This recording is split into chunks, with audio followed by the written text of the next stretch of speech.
Това е чиста вода, като нашите природни води. Сега ще ви покажем как замърсяваме природните води, като заравяме отпадъци в почвата. Взимаме малко памук.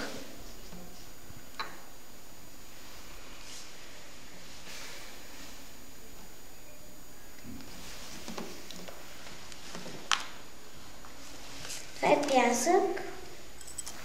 Това е нашата почва.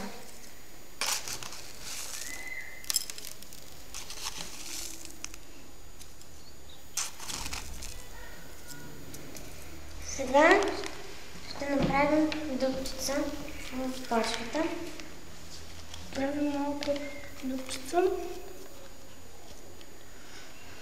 Сега взимаме малко с лъжичката калиев перманганат. Слагаме го. Заравяме дупката.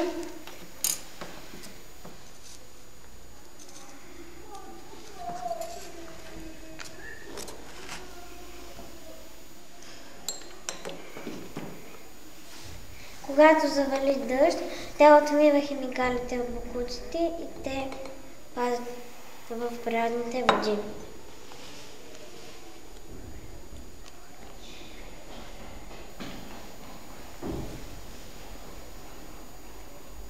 Ето как замърсяваме природните води, като заравяме отпадъци в почвата.